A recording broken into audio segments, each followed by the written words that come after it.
You can open the Enscape Material Editor by clicking the checkered sphere icon in your design application interface.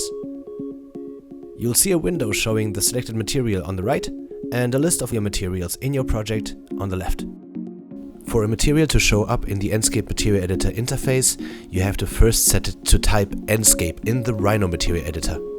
Enscape just adds some information and functionalities. You set up and apply a material in your design application, but you can edit it in the Enscape Material Editor.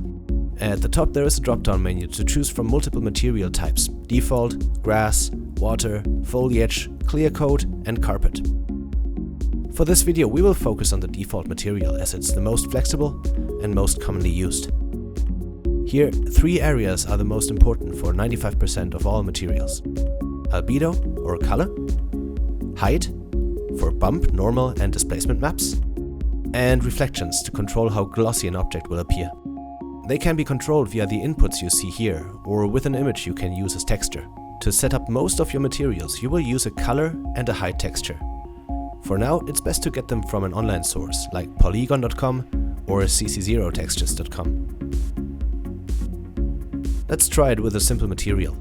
Click the link in the description of this video to download the same material I'm using, or pick any other. They should work exactly the same.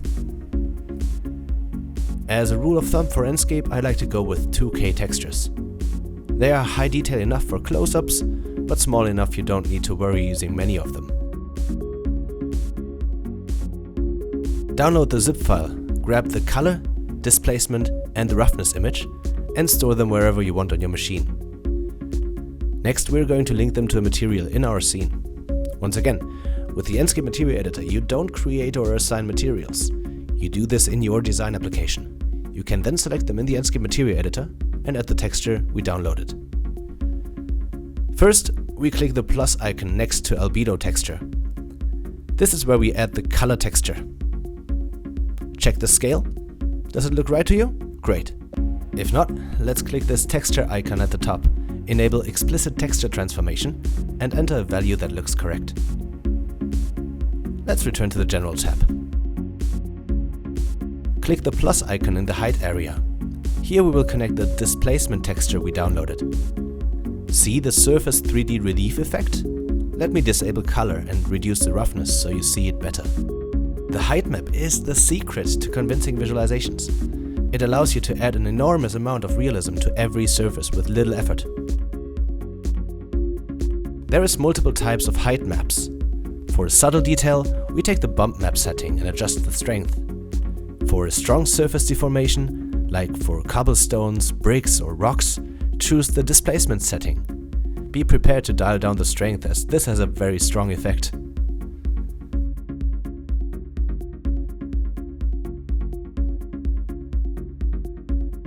Lastly, another way to add a lot of detail using a texture is the roughness input. Let's connect the roughness texture to have a varying reflectivity on the surface. Great! This is our first material. Let's go over some more functions in this material editor. Instead of using just a color or just a texture, you can combine both of them by dialing down the image fade slider.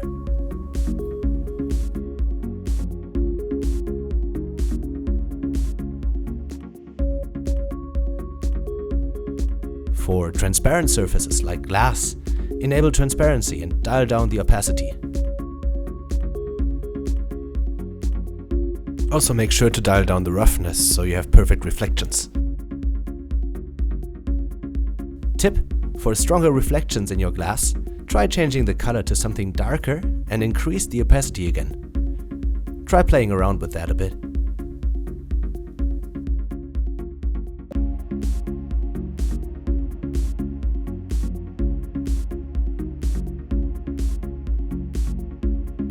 For any metallic objects, make sure to dial up the metallic slider for correct reflections. For an object to emit light, enable self-illumination. However, don't use this alone to illuminate your scene, always use it with artificial lights to ensure a smooth lighting. If you want to display a video on your surface, simply load the video file where you would load an image texture.